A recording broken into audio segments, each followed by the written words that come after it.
मगध जहां सीता को ढूंढने सुग्रीव, वही मगध जिस पर पांडवों के पिता पांडु ने आक्रमण कर अभिमानी दीर्घ की हत्या की। भारतवर्ष के इतिहास में मगध तब और प्रकाश में आया जब महाभारत के काल में वृद्धरथ का वीर पराक्रमी पुत्र जरासंध मगध की राजधानी गिरिव्रज के राज सिंहासन पर आरूढ़ हुआ। यही जरासंध गिरिव्रज में भीम के हाथों वीर गति को प्राप्त हुआ। जरासंध की भावी पीढ़ियों ने मगध पर शताब्दियों तक राज्य किया। जरासंध के वंश के अंतिम शासक रिपुंजय की हत्या उसके ही मंत्री सुनिक ने की। वह सुनिक का पुत्र प्रद्योत मगध के सिंहासन पर आरूढ़ हुआ।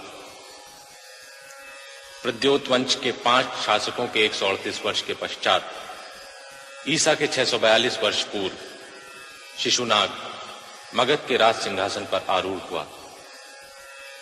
मगध के राजनैतिक उत्थान व परिवर्तन की शुरुआत तब हुई जब ईसा के 528 वर्ष पूर्व बिंबिसार ने मगध की सत्ता के सूत्र अपने हाथों में लिए।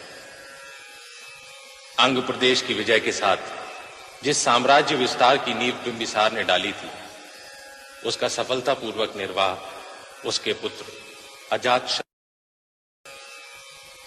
एक ओर मगध राजनैतिक उत्कर्ष कर रहा था तो दूसरी ओर भारत के जनमानस में एक नवीन आध्यात्मिक चेतना अनुप्राणित हो रही थी। धार्मिक जड़ता व रूढ़ियों से ग्रसित भारतीय समाज में श्रेष्ठ जीवन मूल्यों का पुनः सिंचन हो रहा था। इस नव जागरण का संदेश लाए थे भगवान महावीर व तथागत बुद्ध।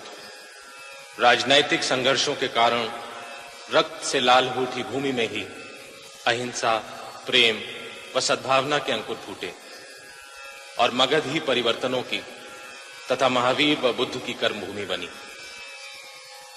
सत्य का अनादि प्रवाह अनंत की ओर बढ़ रहा था। बढ़ रहे थे महावीर और बुद्ध, और भारतीय इतिहास एक और भावी वैभवशाली नगर का जन्म देख रहा था। अजातशत्रु ने विज्यों से युद्ध करने के लिए पाटली ग्राम में अपने मंत्री वर्षाकार व सुनित के द्वारा दुर्ग की स्थापना करवाई। उस दिन प्रातः भगवान बुद्ध ने वर्षाकार व सुनित को देखकर अपने शिष्य आनंद से पूछा, आनंद, वे कौन हैं? आनंद ने उत्तर दिया, प्रभु, वे महाराज अजातशत्रु के मंत्री वर्षाकार व सुनित हैं। विज्यों से संघर्ष करने के लिए दुर्ग की नींव डाल रहे हैं।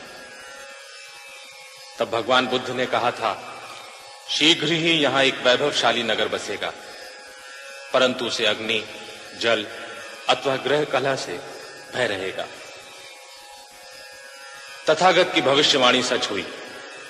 अजातशत्रु के पुत्र उदयन ने गंगा व शोण के तट पर पाटलिपुत्र नामक नगर की स्थापना की और वास्तुकला में पारंगत पंडित महागोविंद द्वारा निर्मित मगध की राजधानी राजगृह को त्याग कर पाटलिपुत्र को मगध की नई राजधानी बनाया।